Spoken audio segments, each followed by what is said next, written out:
할렐루야 찬양대 찬양 감사합니다. 1년 365일 52주입니다.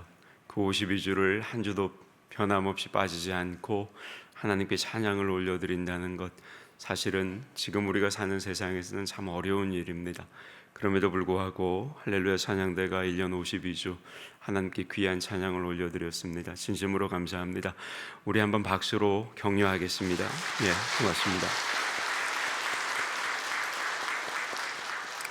오늘은 2025년 송년주일입니다. 25년 한 해도 변함없이 예배의 자리를 지켜주신 우리 성도님들께 나주교회를 담임하는 목사로서 진심으로 감사합니다. 앞에 말씀드린 것처럼 1년 365일 52주를 지키며 하나님을 예배하는 것이 사실 하나님의 자녀이자 그리스도인 된 우리의 당연한 의무이기도 하지만, 이 같은 신앙의 의무를 지키는 것이 사실 쉽지 않습니다. 우리가 어떤 상황과 어떤 환경에 처할지 모르기 때문입니다. 그럼에도 우리가 1년 52주 예배하는 일을 소홀히 하지 않았다면 우리는 그 모든 상황을 뛰어넘는 믿음으로 이 52주 예배의 자리를 지킨 겁니다. 하나님께서 우리에게 은혜를 주셨고 우리는 그 은혜에 예배를 통해 응답했다는 것이죠. 그러니 여러분의 신앙을 책임지고 있는 담임 목사에게는 예배의 자리를 지켜주신 우리 성도님들이 정말로 고맙고 감사한 일일 수밖에 없는 겁니다. 올해도 이렇게 하나님을 예배하는 일에 승리하셨듯이 2026년 내년에도 하나님을 예배하는 일만큼은 우리 나주교회 모든 성도들이 반드시 승리하시기를 주님의 이름으로 축복합니다. 아멘. 오늘은 앞뒤 좌우 서로 먼저 이렇게 축복하겠습니다. 덕분입니다. 시작. 덕분입니다. 덕분입니다. 하나님의 덕분이고 성도님들의 덕분입니다. 우리 한 번 더 이렇게 앞뒤 좌우 다시 한번 인사하겠습니다. 우리 믿음으로 사시게요. 시작. 우리 믿음으로 사시게요. 아멘입니다. 사실 오늘 본문 말씀은 저 개인적으로는 믿음에 대해서 의문이 생길 때 꺼내보는 말씀입니다. 대개의 경우 하박국서는 우리가 잘 아는 하박국 3장 17절 18절의 말씀을 통해 감사 주제나 혹은 하박국 3장 1절과 2절 본문을 통해 이 부흥과 관련된 주제로 많이 선포되는 구약의 말씀입니다. 그러나 사실 하박국서는 믿음에 대한 의문이 생길 때 펼쳐봐야 하는 말씀입니다. 따라서 여러분, 오늘 말씀의 주제는 당연히 믿음이겠죠. 지난주에 말씀을 나눌 때 제가 잠시 언급한 적이 있습니다만, 누가복음 15장의 말씀을 보면 잃은 양의 비유가 나옵니다. 이 비유에서 예수님은 99마리의 양이 잘 되어도 한 마리의 양이 길을 잃어버리면 그 한 마리 때문에 마음이 편치 않아서 99마리를 들판에 두고서라도 그 잃어버린 한 마리를 찾으러 가신다, 이렇게 말씀합니다. 99마리의 양도 중요하지만 잃어버린 한 마리의 양, 그 양도 정말로 소중히 여기시며 사랑하고 계신다는 사실, 그걸 우리에게 가르치시는 거죠. 그러면 여러분, 우리는 어때야 할까요? 우리 나주교회의 모든 성도가 다 건강하고 사업도 잘 되고 세상 속에서 성공해도 만약에 그 중에 한 분의 성도가 어려움을 겪게 된다면 우리는 그 성도 한 분 때문에 마음이 아프고 또 그 성도의 회복을 위해 안타까워하며 기도할 수 있어야 하는 겁니다. 물론 그렇다고 우리가 기쁨은 없고 염려와 안타까움만 있어야 하는 건 아닙니다. 다만 어려운 성도에 대한 관심이 평안을 누리는 성도에 대한 관심보다는 훨씬 더 커야 한다는 말입니다. 예를 들어 보면 우리나라는 매년 연말만 되면 어때요? 거의 온 국민이 입시 때문에 홍역을 치릅니다. 그 중에서 대학 입시가 가장 큰 비중을 차지하기는 합니다만, 요즘은 취업이 어려워지면서 취직시험이다, 자격시험이다, 이런 시험들이 대학 입시 못지않게 아주 심각합니다. 그래서 연말이 되면 수많은 사람들이 이런 시험 앞에서 성공과 실패를 맛봅니다. 교회도 예외일 수는 없습니다. 성도님들과 성도님들의 자녀들 가운데서도 매년 이런 일들이 반복이 됩니다. 따라서 성도들만큼은 이런 시험에서 모두 합격하면 얼마나 좋겠습니까마는 현실은 그렇지 않다는 거죠. 원하는 대로 되지 않는 성도님들이 많이 있습니다. 그러니 어때요? 당사자의 마음이 얼마나 아프겠습니까? 그런데 이렇게 되면 사실 교우들의 마음도 함께 아픈 겁니다. 이럴 때 우리가 시험에 합격한 분들과 함께 기뻐하는 마음이 더 크겠습니까? 아니면 시험에서 낭망한 분들과 함께 안타까워하는 마음이 더 크겠습니까? 당연히 후자입니다. 안타까워하는 마음이 더 큰 겁니다. 목사인 저도 마찬가지입니다. 그러면 성도님들의 어려움이 이런 시험뿐이겠습니까? 아니겠죠. 건강의 문제, 사업의 문제, 인간관계의 문제, 신앙의 문제 얼마든지 많이 있습니다. 저 개인적으로 그런 어려움을 겪는 성도님들을 보면 마음이 무겁습니다.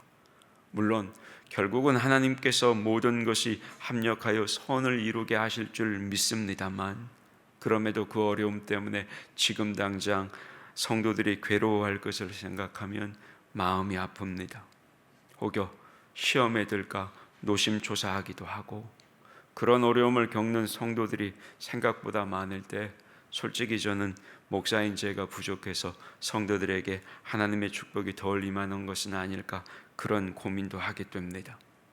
그래서 저는 가끔 엘리야의 기도를 통해서 기도할 때가 있습니다. 열왕기상 18장 36절을 보면 엘리야가 이렇게 기도를 합니다.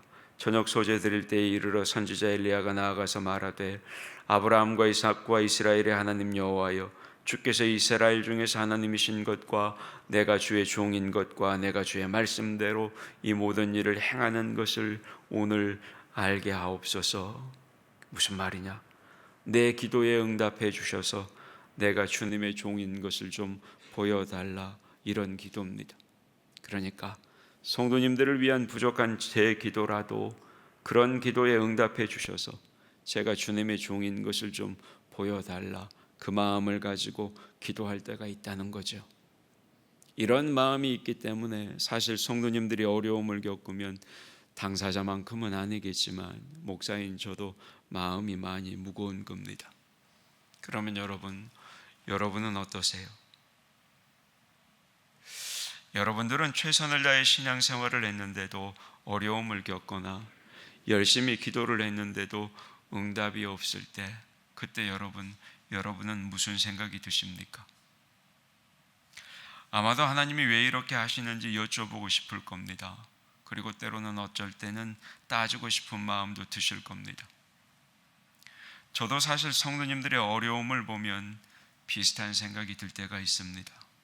특히 한 해를 마감하고 새로운 한 해를 준비하는 연말에는 더더욱 그렇습니다. 그런데 여러분, 그런 질문을 하는 것, 그건 죄가 아닙니다.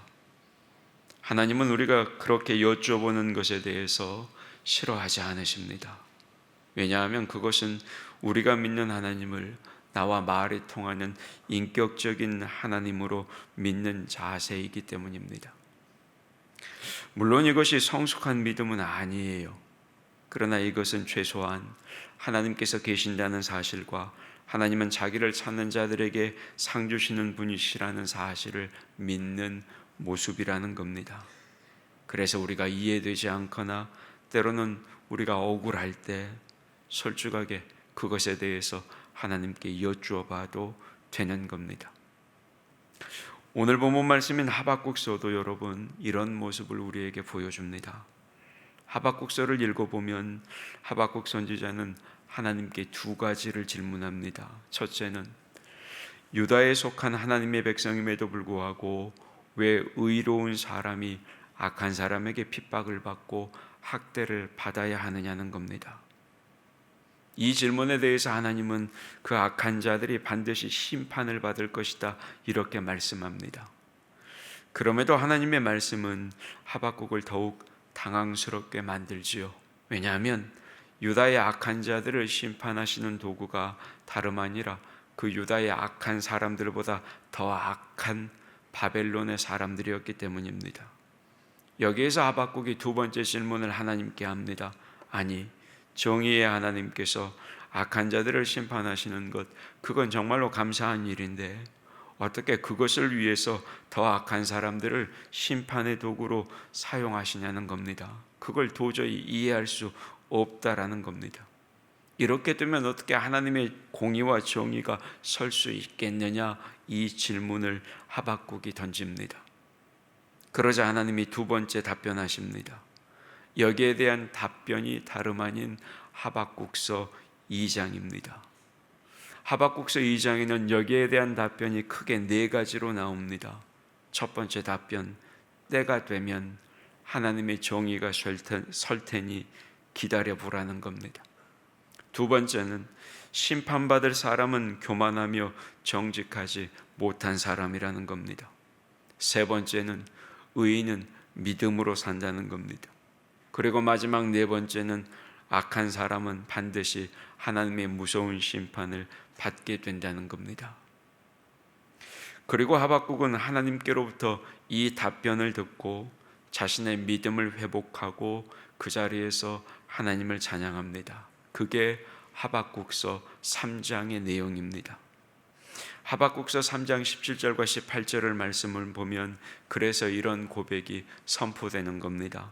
비록 무화과 나무가 무성하지 못하며 포도나무에 열매가 없으며 감람나무에 소출이 없으며 밭에 먹을 것이 없으며 우리의 양이 없으며 외양간에 소가 없을지라도 나는 여호와로 말미암아 즐거워하며 나의 구원의 하나님으로 말미암아 기뻐하리로다. 자, 여러분,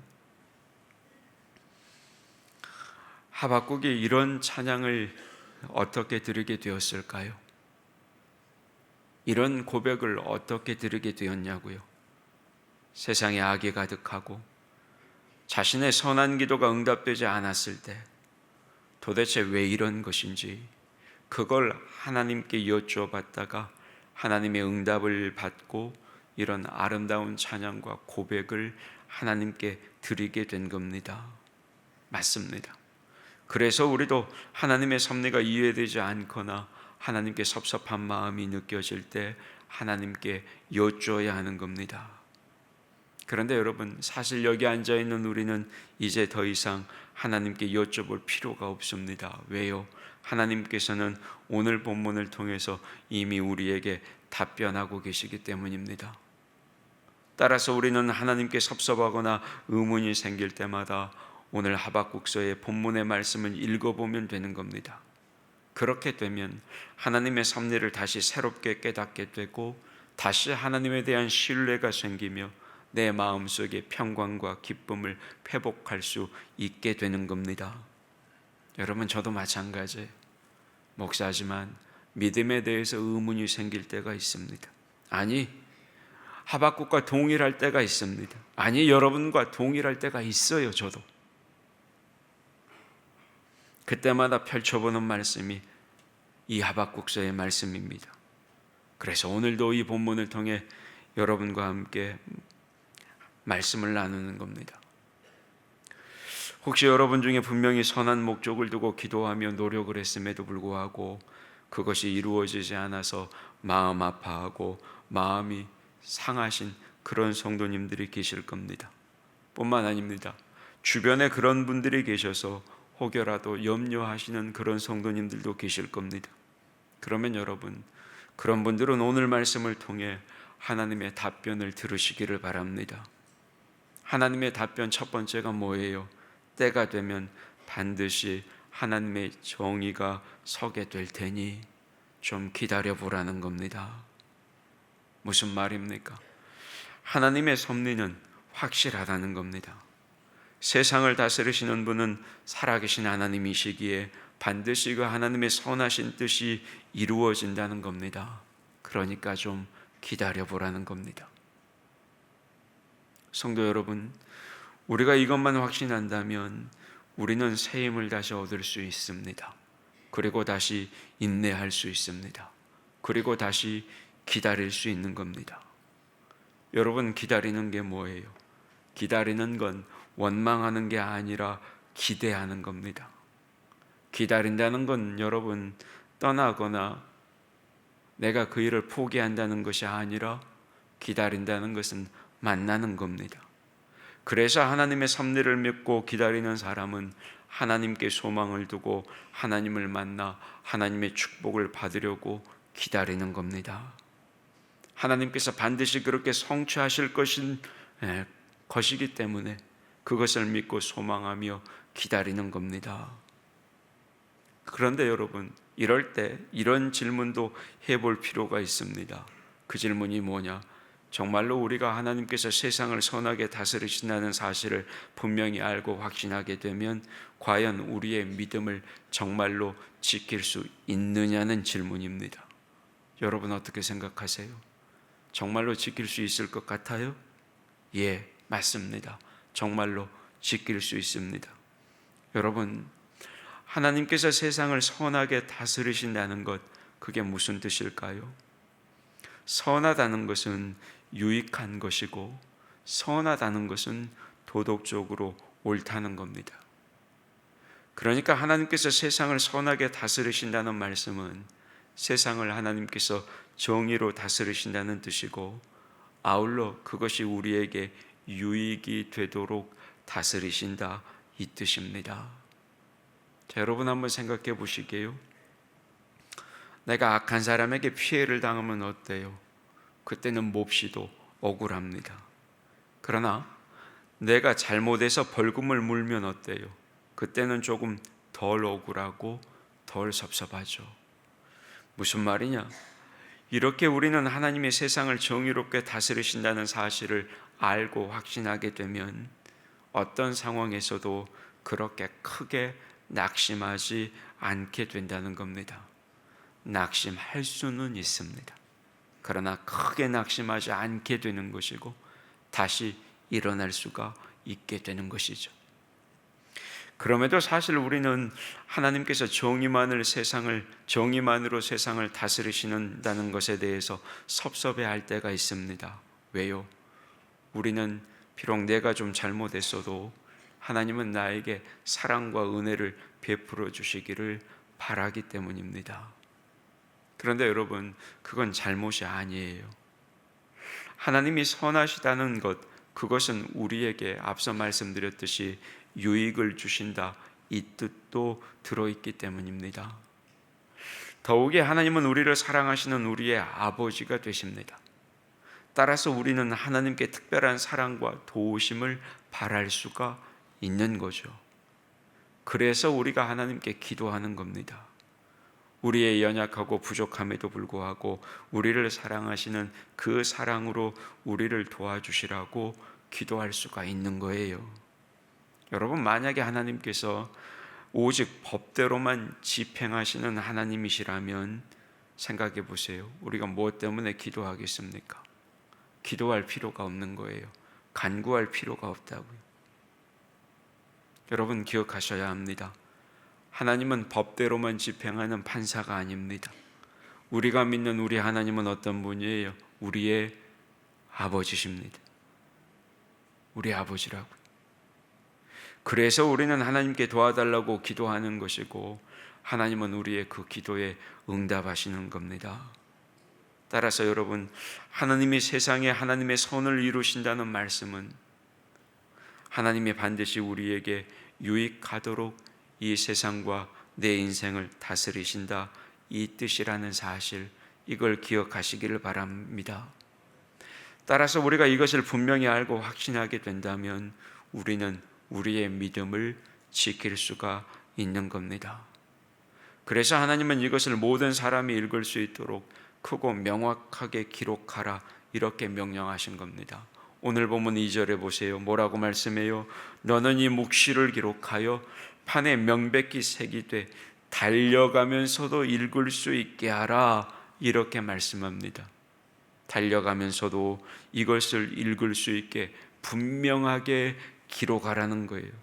여러분, 우리가 차를 타고 고속도로를 갑니다. 그러면 어때요? 저 멀리 큰 광고판에 크게 기록하잖아요. 그게 멀리서도 잘 보입니다. 아, 저런 내용이었구나. 마찬가지로 그런 고속도로 위에 있는 광고판처럼 하나님께서 이 말씀을 크게 기록하라고 말씀하는 겁니다. 그래서 어쩌라는 거예요? 달리면서도 그것을 보고 그것을 잊고 그것을 깨닫고 간직할 수 있도록 그렇게 하라는 겁니다.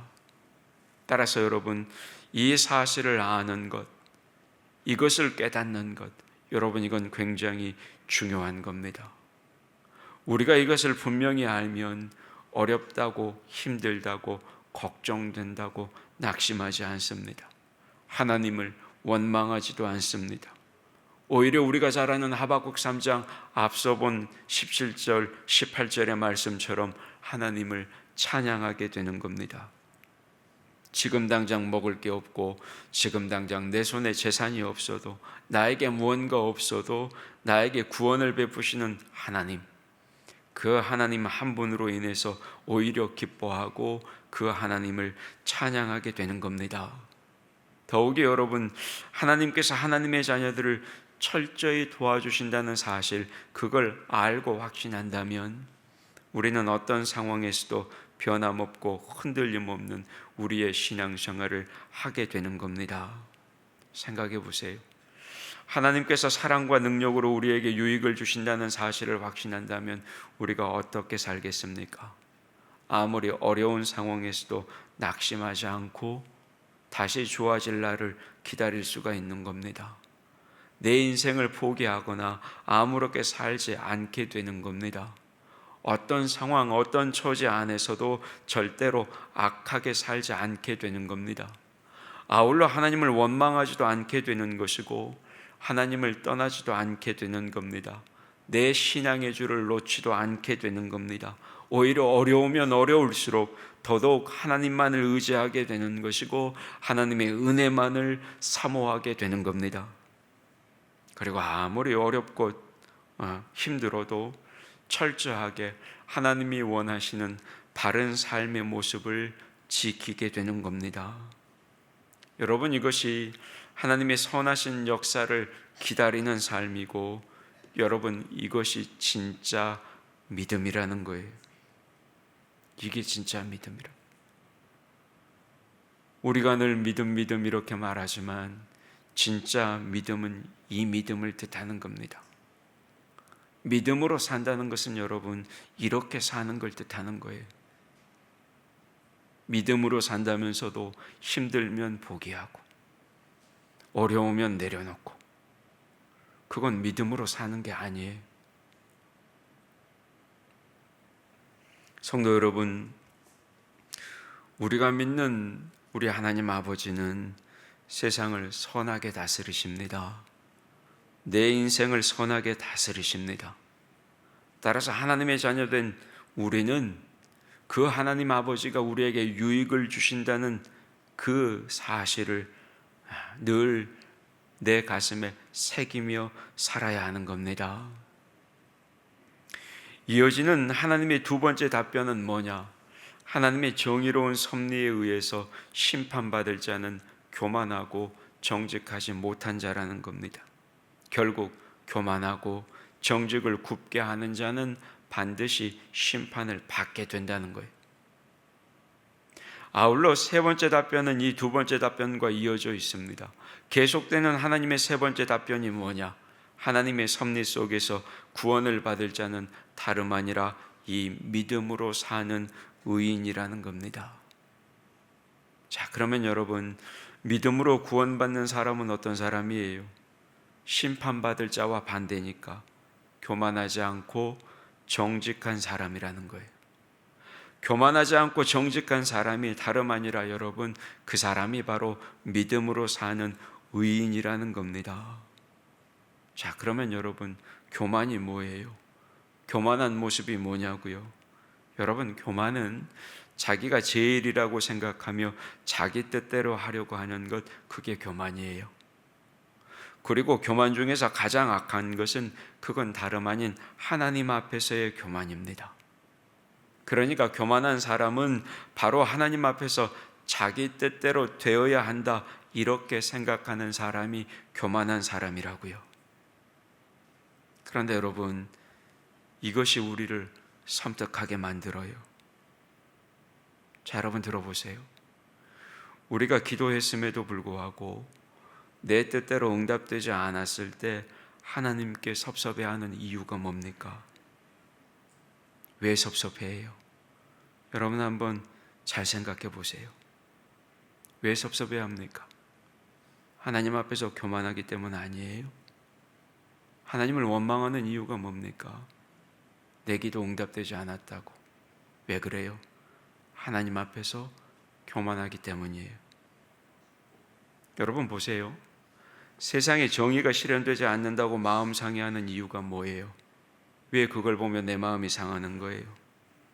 하나님의 정의가 아닌 내가 생각하는 정의가 최고라고 생각하고, 그래서 내가 생각하는 시기에 내가 생각하는 방법으로 하나님의 심판이 이루어져야 하는데 그렇지 않기 때문에 내 마음이 상하는 거 아닙니까? 맞지 않아요? 그게 정직한 거잖아요. 그런데 여러분, 그게 바로 뭐라고요? 그게 교만이라고요.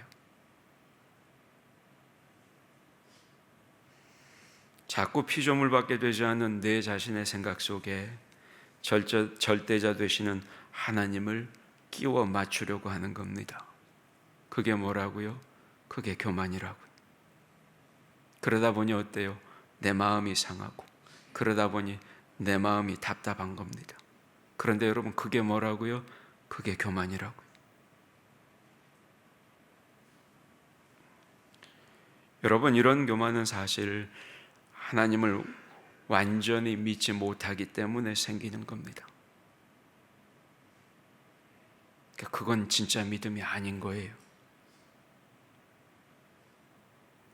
따라서 여러분, 우리는 속히 하나님의 답변에 귀를 기울이고 이 하박국처럼 하나님에 대한 신뢰를 빨리 회복해야 되는 겁니다. 그렇게 될 때 내 안에 평안과 감사와 기쁨이 다시 회복되기 시작하는 겁니다. 그리고 여러분, 그게 뭐라고요? 그게 진짜 믿음이. 가짜 믿음은 버리세요. 진짜 믿음이 무엇인지를 깨달으세요. 그래서 진짜 믿음의 사람들이 되시기를 바랍니다. 믿음은 하나님 앞에서 교만하지 않는 거예요.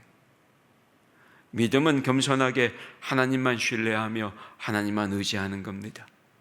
내 생각, 내 뜻은 거기에는 없어요. 내 생각에 하나님의 생각을 끼워 맞추는 건 아니에요. 그건 믿음이 아니란 말이에요.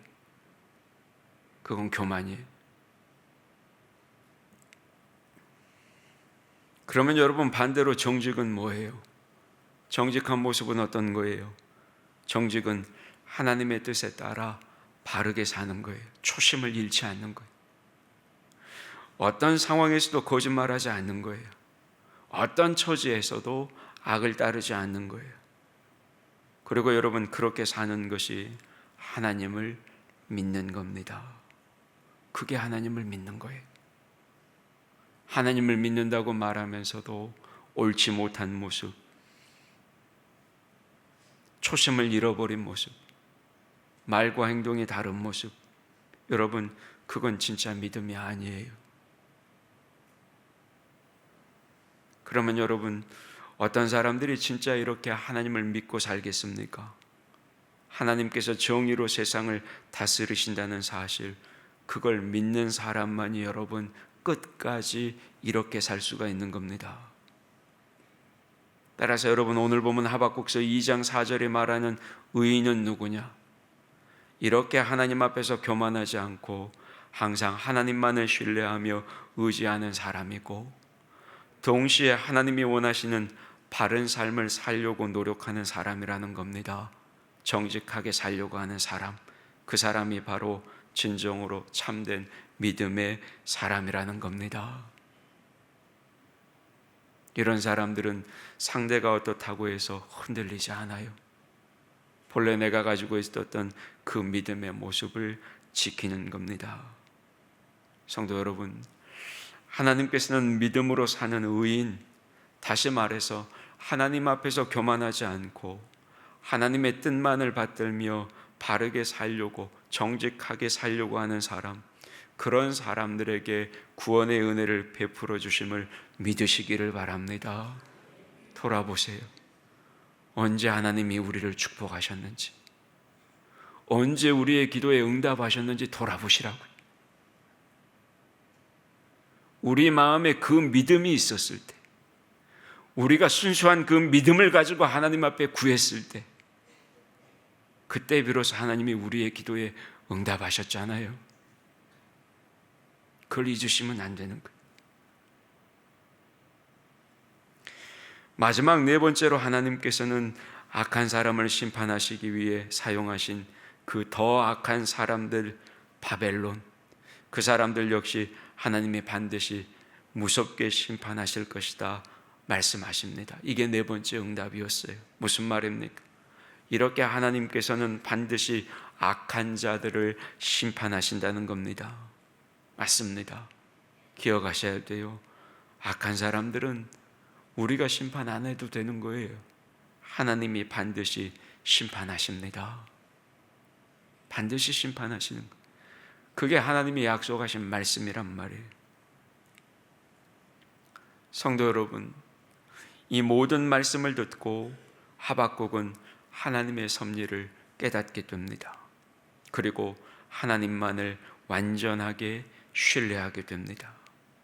그리고 이렇게 하나님을 완전히 신뢰하게 될 때 이제는 무엇을 해야 되는 거예요?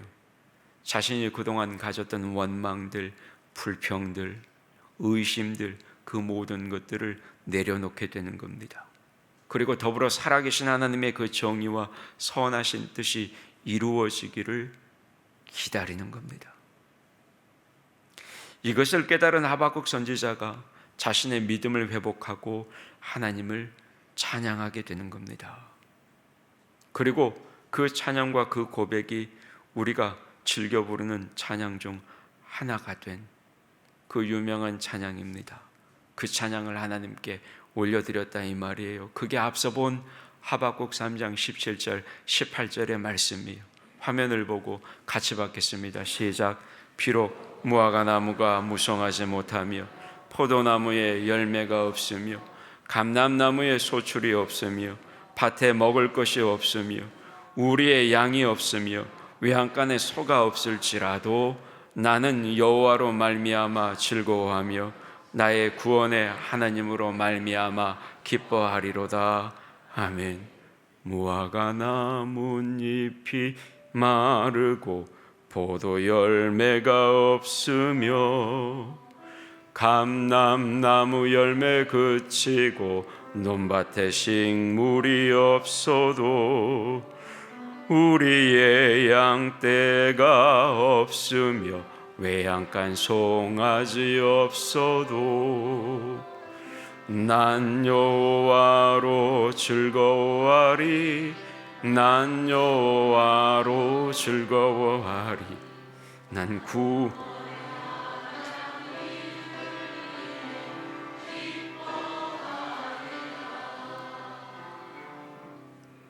맞아요, 여러분.